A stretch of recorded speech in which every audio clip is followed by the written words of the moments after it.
Mechanical keyboards are highly hyped about. Once you go Mac, you never look back again.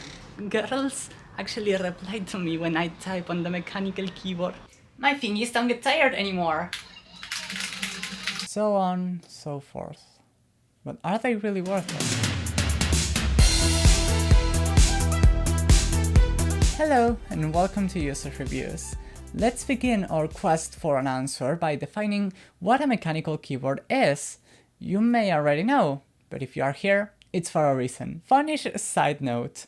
I've heard people say that the sound, or the fact that it makes a click or some kind of sound, it's what makes a keyboard a mechanical one. Not the case at all. Your typical cheap keyboard uses a rubber dome. Then when you press it, it collapses, closing a circuit and therefore registering a key press. But a mechanical keyboard, and I'm going to use the Cherry MX switches for this example, uses a spring to hold a stem, and the stem holds the key. This stem has two little arms that separate two contacts. When you press down on a key, and therefore the stem, the arms move out of the way, letting those two metal levers get in contact, therefore closing a circuit and registering a key press. We are all up to speed, so let's begin with the benefits and also the shortcomings of mechanical keyboards. What could those shortcomings be? Well, the resistance that the spring makes as you press it down rises in straight proportions, compared to the rubber dome, where its actuation force is not straight at all. This can start homophobic arguments, and that is not good. It could split the already small keyboard enthusiast community in just a matter of seconds. That's enough negativity. On the positive note, mechanical keyboards are highly customizable. Personalized keycaps, switches with different feelings, different cases, and based on this paper, it can even propose health benefits. Focusing on the switches, manufacturers can have tighter quality controls, assuring that every key you press will feel exactly the same. Also, these switches can be lighter, heavier, or even have different properties such as clicky, tactile, or linear. So many options. Which one should I go for? Well, on the internet you will find that linear switches equals gamers, and tactile or clicky equals people who write more than they game. And let me disagree.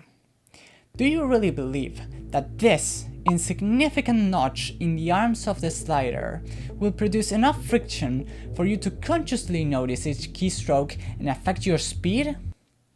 No, that's why I really suggest you to go out, and if you actually achieve such a feat, go to a nearby computer store and try them for yourself, see which one you like. Simple. Notice how I haven't mentioned price yet, and that's because mechanical keyboards are no longer just a premium niche option. That mass adoption has led to a good amount of competition, which is often good for the consumer, until shady companies also jump into the trend and begin delivering keyboards that are not necessarily scams, sometimes, but are definitely not up to your expectations. For example, I bought this keyboard on a rush. I didn't expect to have it for long, but I definitely expected to have it for longer than what it lasted.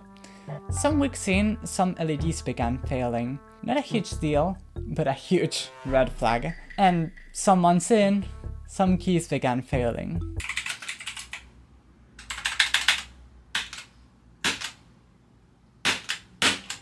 Not to mention that the housing of this keyboard has so little care put into it that probably the dinosaurs that became this plastic are crying and asking their psychologists what did they do to deserve this. So, a quick Google search and some forum posts will get you a long way, no matter your budget. To sum this all up, do you really need a mechanical keyboard?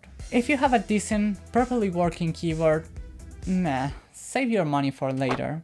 If you need a new keyboard and want to know if you should spend a little bit more than usual on a keyboard, then really try to go to a computer store or any store that has keyboards and try them for yourself.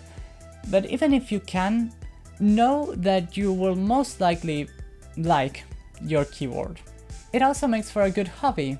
It just damages your wallet and might make you a bit of a hoarder. But nothing too bad. What is bad is that you are not subscribed. Subscribe, like and comment as usual. I'm trying my best to be a little bit more something in front of the camera. But I'm still shy. Like 100 videos in, and I'm still shy.